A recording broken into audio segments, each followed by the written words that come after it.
Hey all, welcome back to Messing with Mopars. We're going to drain the fluids out of the Super Beat today. I've got the Pepcock opened on the radiator already. We just walk you over here on 212 Jones. Just pop the cap off. Pop the cap off, and now I'll pull the top radiator hose. And then I have to take off the overflow.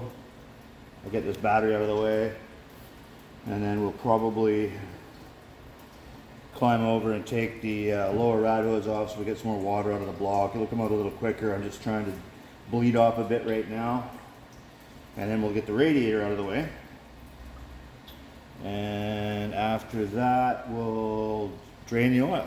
So want to come along for the ride?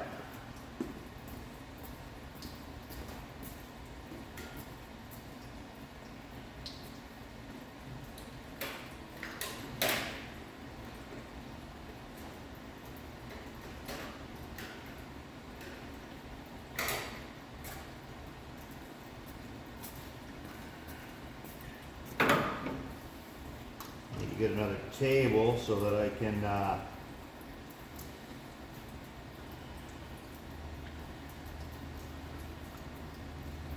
lay these parts out on it.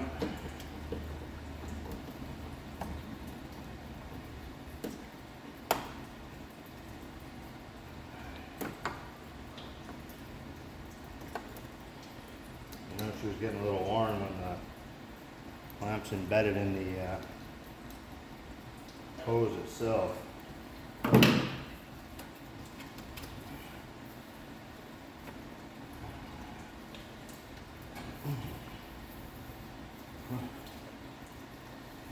Was that tape on there?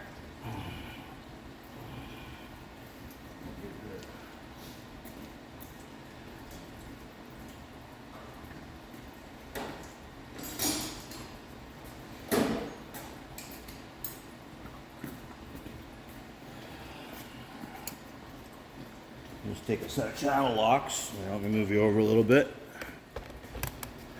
Put on the hose. Give her a spin. Break it free a little bit. Pops right off. Just like that.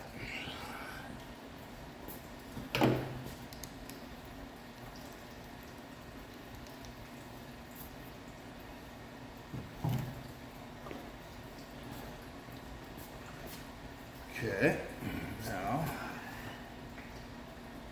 like that. Okay.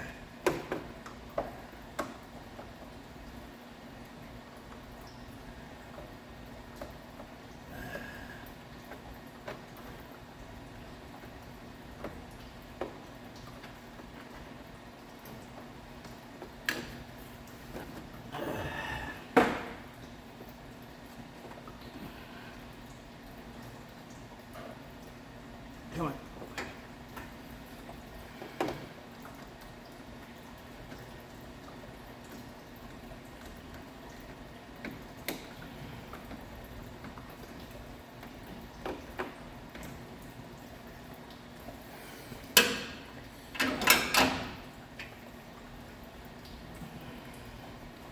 Well, now.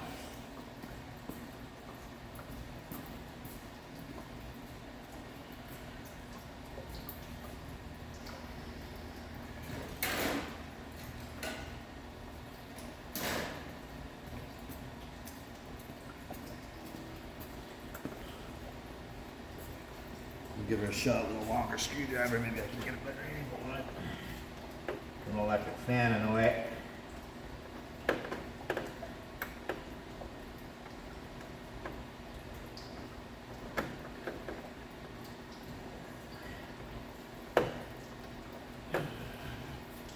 There we go. Should both do the interstate out of the way.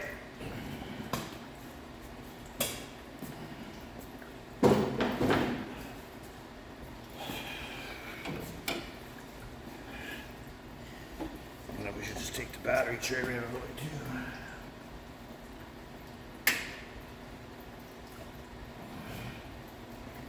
We will.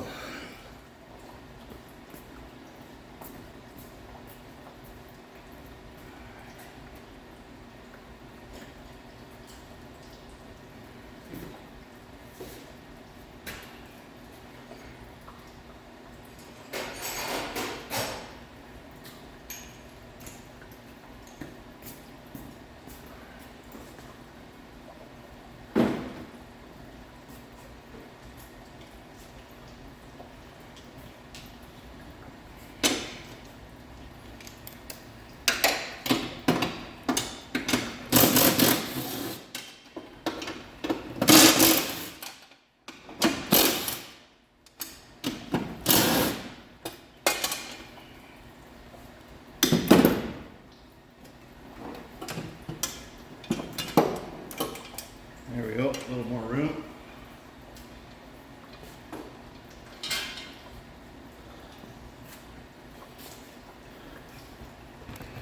You guys in over here. Ooh, two tall Jones here.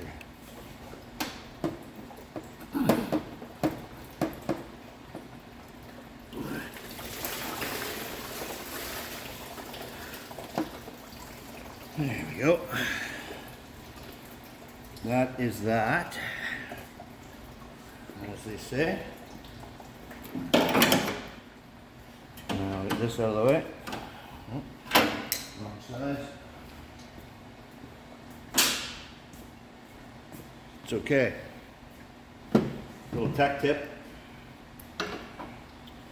from the smaller clamps. A little bit extender will fit over top of that, no problem. You don't need to, you'll get the nut driver like that. I like to just snug the clamp back up on the hose that I've removed, just so then I remember, well, so I don't lose the clamp. Let's be honest about it all, because you know what happens with those clamps. They hit the ground, and that's that. Okay, so that radiator is almost ready to remove. I'll leave it drain for a little while longer. I'll go get my other drain pan, and then we will, I'll get my other drain pan, then we'll drain the oil. Okay.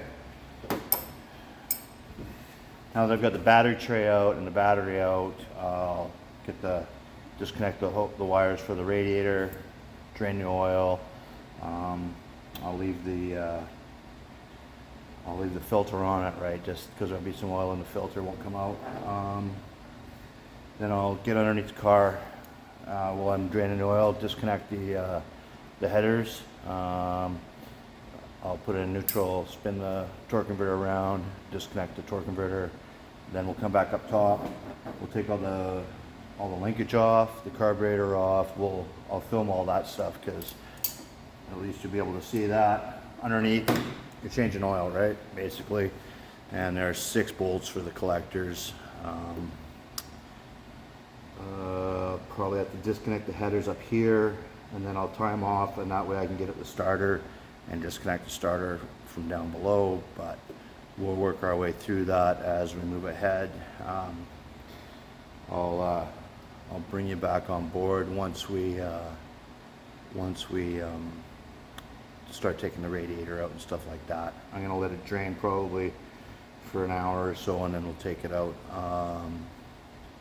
In the meantime, we'll do some other little odds and ends that we got to do. We got to take the water pump housing off the 440, put it back on, put the water pump on the 440, and then I've got a new fuel pump for the 440 that's clockable. I just picked that up the other day. We'll have a look at that, and we'll go from there. So this will probably be like a 2, 3, 4-part video kind of thing. We'll try and keep them short and sweet, to the point. So hit like, subscribe, leave a comment. There's been some comments on a couple of my short videos. I really appreciate them all. Wild Rose. And we'll talk to you soon. Thanks for coming along for the ride.